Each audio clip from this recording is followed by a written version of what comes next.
Hello and welcome to the Hellraiser blog. If you enjoyed today's blog, please hit the like and subscribe button. The fight I'm going to look at today is Chris Eubank Jr. versus Liam Smith, the rematch. Right, the first fight was a bit of a non-event for Eubank. He got walked down by Liam Smith and just crumpled under the pressure. Didn't box well, but I'd credit Liam Smith a lot with actually positioning himself and forcing Eubank into making mistakes. Eubank to me looked completely out of sorts. I know he's now been he was training with Roy Jones, and look, I'd like to see him back with his dad.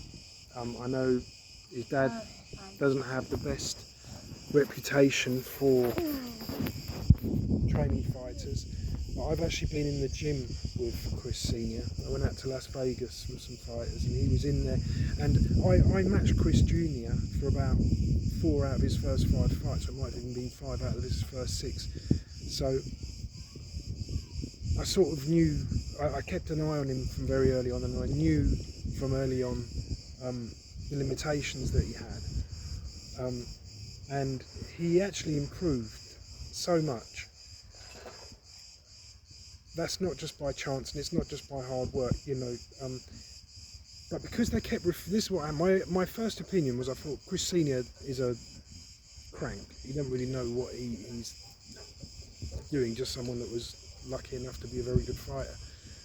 But I was in Las Vegas for 2 weeks, and I walked into the gym. I didn't even know that they would be there, but I took the fighters into the gym where we were going to be based for our preparation, and they were in there for 2 weeks. So I got close-up experience of watching them work together every day, and I realised Chris Eubank Senior is a brilliant coach. Doesn't get anywhere because he's a little bit very eccentric. People mistake that as him being an idiot, and I can tell you he's far from an idiot. The dad really knows, and I had a big bet on. If you watch the blog, you'll know when Billy Joe Saunders boxed Chris Eubank in their bout.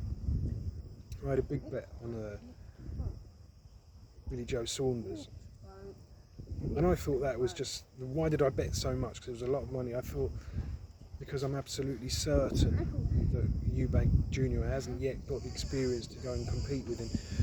But when I watched that fight and I saw what Chris Sr.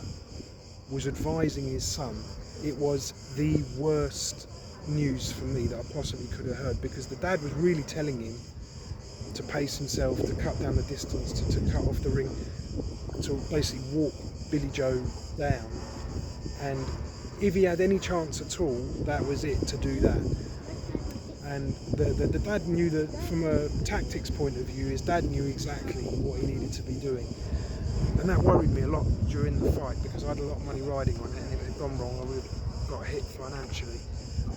And like I say, I spent time with Senior in the gym, and he is eccentric. He is completely in a world of his own sometimes. But when it comes to boxing, he really, really, really knows his stuff, and people don't credit him for that, and they don't acknowledge it. And his own son's decided to go and be trained with someone else, so maybe his own son doesn't even acknowledge it. But people always advising him, oh, you've got to get away from your dad. Well, why? Why has he got to get away from his dad? Because I thought his dad did actually a stellar job, and without mentioning names, I've seen other sons that he's had. When I saw them boxing, when they just first announced they're going to be boxing professional, I watched them and I thought, no good, you know, can't do anything with that. And in a very, very short period of time, just brought them on. And people should be crediting his dad for that, because he is the source of wisdom that is encouraging these guys and developing them. Anyway, right, do I think Eubank Jr. can have improved enough since the first fight to do that again? I'll be honest, no I don't. The main reason that influences my opinion is I used to manage a guy called Darryl Williams, who, if you follow the blog, and certainly if you follow boxing, because Darryl ended up boxing for the British super middleweight title, he sparred both of them, and Daryl said to me when he following the spar, he said, "Eubank, I could spar him all day, so that's no problem." You know what? That's just standard. There's nothing special there. When you sparred Liam Smith, he actually said that's the strongest bloke I've ever been in the ring with. And he certainly wasn't walking through what he was getting. And I think Eubank Jr has been polished. I'm not trying to blow my own trumpet up, and I know when I was matching him, we were mega careful with him, and we made a sort of average guy look better than what he was, and then he improved anyway. He got better, and he was still getting polished and like that.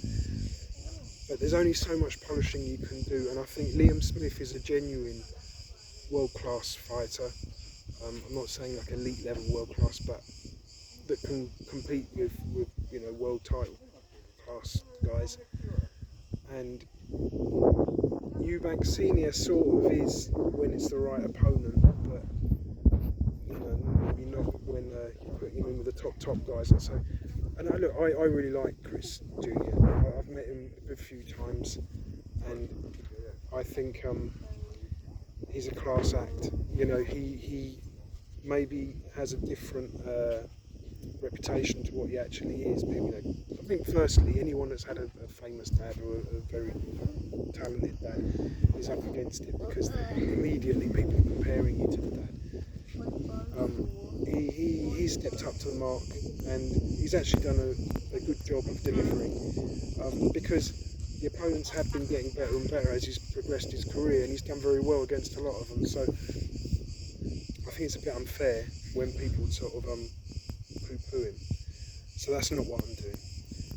But now he's fighting a guy who really has done it the hard way. I know he comes from a boxing family, but he still boxed and beat a lot of very good guys, domestic level.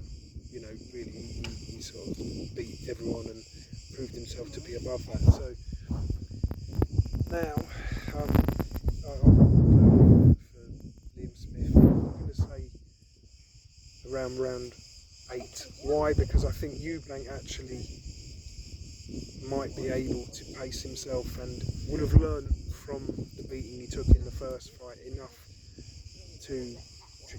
I have sort of two opinions. He'll either capitulate straight away if Liam Smith takes the approach that now he's just going to not take the time that he did in the first fight and walk straight through him. And if he does that and he catches Eubank, then it could be over very quickly. But I just don't think that's what's going to happen. I think Eubank's going to fox him and try and mess his head up a little bit with long range boxing and not diving in and not allowing Liam Smith to catch him on the ropes, which is what happened in the first fight. And look, Roy Jones, brilliant fighter, but for me, not that I gave Eubank really much of a chance, but if you give him any chance, it's to hold the centre of the ring for as long as possible and use lateral movement and keep the straight punches and the uppercuts coming when Liam Smith tries to come inside the jab, slips and counters. But it just seemed like, to me, Eubank Jr was caught on the ropes way too easily, and he actually didn't seem to. It was like if I was in the one to give him his fight plan, the blueprint for what he had to do, at the top of the list would be stay off the ropes. Do not let this guy back you up into the corner in the ropes, because that is suicide in boxing. And he seemed like he just didn't care. I'm on the ropes. If he hits me with a big shot, that'll be the end of it. And he did get hit with a big shot, and that was the end of it. I think this time he's got to be far more structured in his approach, and that's why I'd like to see his dad in there. But I think his dad actually might give him that structure. It felt a little bit like Chris Jr was doing what he wanted when he wanted in there, and it cost him very dearly. Anyway, so I'm going for Liam Smith maybe later than last time, because I think Eubank might be able to make a bit more of a chess match of it early on. Anyway, if you like the blog, please hit the subscribe button, and I look forward to seeing you before too long on the Hellraiser blog. Thanks for watching, guys. Bye bye. Enjoy the fight.